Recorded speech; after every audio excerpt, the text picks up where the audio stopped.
अस्सलाम वालेकुम। कैसे हैं आप सब? उम्मीद करती हूँ सब खैरियत से होंगे। अल्लाह ताला सबको अपने हिफ्ज़ ईमान में रखें, हर तरह की परेशानी, बीमारी और मुसीबतों से बचाएं। आज हमारे किचन में बन रहा है मिट्टी की हांडी में कद्दू और चने की दाल, जो इतने मज़े की बनती है। और मैंने इसको आज बनाया है मिट्टी की हांडी में, जिससे इसका जायका जो सा डबल से ट्रिपल हो गया। बहुत ही यमी बनी है और सब ने बहुत शौक़ से खाया। मैंने कहा चलें आपके साथ भी शेयर करती हूँ कि मिट्टी के बर्तन जो उनसे पुराने ज़माने में इस्तेमाल किए जाते थे क्यों ज़रूरी थे। तो ये मेरी मिट्टी की हांडी है, मैं अम्मी के घर से लाई थी। इससे पहले मैंने ख़ुद भी ख़रीदी थी, लेकिन उसमें क्रैक्स आ गए थे तो वो ख़राब हो गई थी।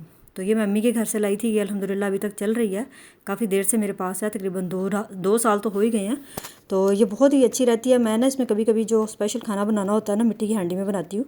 इसमें मैंने सबसे पहले प्याज को ब्राउन कर लिया था, उसमें लहसुन और अदरक भी साथ में शामिल कर दिया था। और प्याज थोड़ा सा कलर चेंज हुआ तो मैंने फिर इसमें नमक, मिर्च और हल्दी शामिल कर दी और साथ में थोड़ा सा सफ़ेद ज़ीरा भी डाल दिया था। तो ये डालने के बाद मैंने इसको अच्छी तरह से भून लिया था। टमाटर मैंने खुद नहीं डाला, क्योंकि टमाटर डालने से दाल जो सी है नहीं गलती और सख्त हो जाती है, क्योंकि मैंने इसको प्रेशर तो नहीं देना ना, तो खाली हांडी में पकाना है, तो इसलिए मैंने टमाटर नहीं डाला था।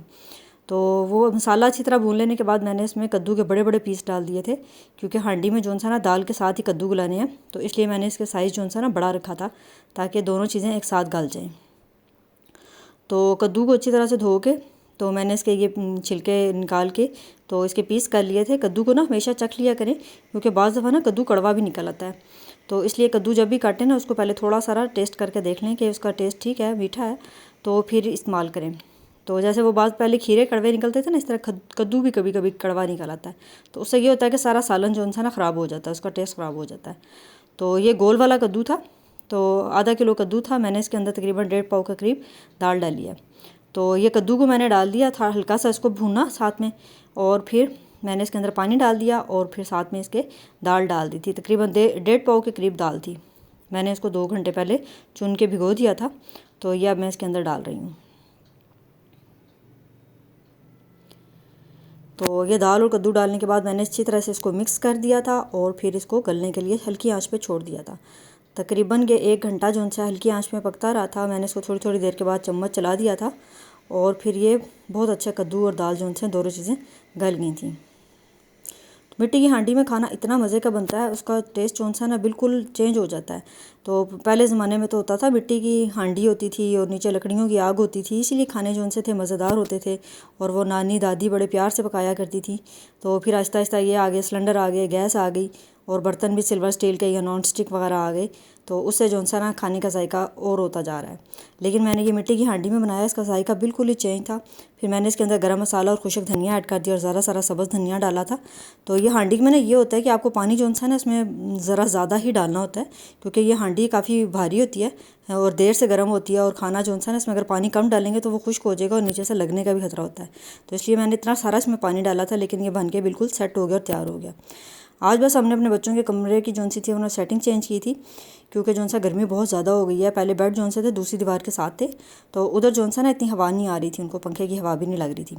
पहले दोनों दीवारों के साथ साथ एक बेड रखा हुआ था ना, तो उस तरह ना तो हवा का सारा मसला हो रहा था। तो इस तरह बेड जो हैं दोनों एक साथ रख दिए और इस दीवार के साथ कर दिए।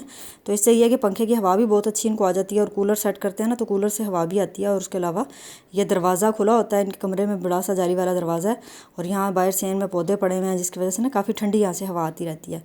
तो इसलिए मैंने कहा चलो इनकी सेटिंग चेंज करते हैं। तो कमरा इससे ना थोड़ा सा चेंज कर देने से बड़ा खूबसूरत लगता है, बड़ा अच्छा सा जो सा ना फील आ रही होती है।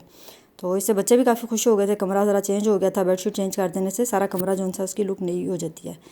तो थोड़ी थोड़ी देर के बाद ना, कुछ अरसे के बाद जो सा चीज़ों को हिलाना जुलाना भी ज़रूरी होता है। उससे जो सा ना बड़ा अच्छा एक घर में असर होता है, अच्छा लगता है, बच्चों को भी नया नया सा लगता है। तो बस फिर मैं आ गई थी। मैं आज डस्टिंग वगैरह कर रही थी। सफाई तो खैर अब आजकल होती है, लेकिन जो आंधियाँ चलती हैं ना, उससे इतनी ज़्यादा डस्ट हो जाती है ना, हर तरफ मिट्टी मिट्टी होती है कि रोज़ाना डस्टिंग करनी पड़ती है। और हमारी साइड पे तो दिन में 2 दफ़ा भी करें ना तो भी कम होती है, हर चीज़ पे ही डस्ट होती है बहुत ज़्यादा। तो बस ये टेबल की नई शीट डाली थी, मैंने कहा चलिए आपके साथ भी दिखाती हूँ। देखें कितने खूबसूरत इसमें फ्रूट्स हैं और साथ में मैंने इसके ऊपर जो सा अपने पौधे रखे हुए हैं, मिनी प्लांट ये लगा के मिट्टी में लगा के रखी है, वरना मैंने पानी में हर जगह लगाई है, लेकिन ये मिट्टी में लगा के रखी है और ये माशाल्लाह बड़े अच्छे से चल रही है। और साथ में ये जो सा है स्नेक प्लांट लगाया हुआ है। तो ये इसमें ना मिट्टी कम और रेत ज़्यादा डली हुई है। तो मैंने यहाँ टेबल पे जो से हैं कुछ बिस्किट और केक रस वगैरह रखे हुए हैं और साथ में अपने लिए जो से मैं चने रखे हुए हैं। काले चने जो से मुझे बहुत अच्छे लगते हैं, जब कभी भूख लग जाती है तो मैं थोड़े से ये खा लेती हूँ, बजाय कि कोई लेज़ वगैरह या सलांटी खाने के ना। मैं बिस्किट भी इतना ज़्यादा नहीं खाती, लेकिन ये चने थोड़े से खा लेती हूँ क्योंकि ये बहुत फ़ायदे वाले होते हैं और अच्छे रहते हैं।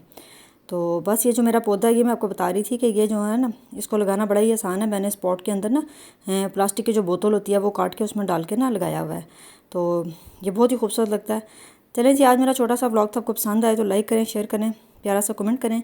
मिलते हैं कल नई वीडियो के साथ। अपना बहुत सारा ख्याल रखें। अल्लाह हाफिज़।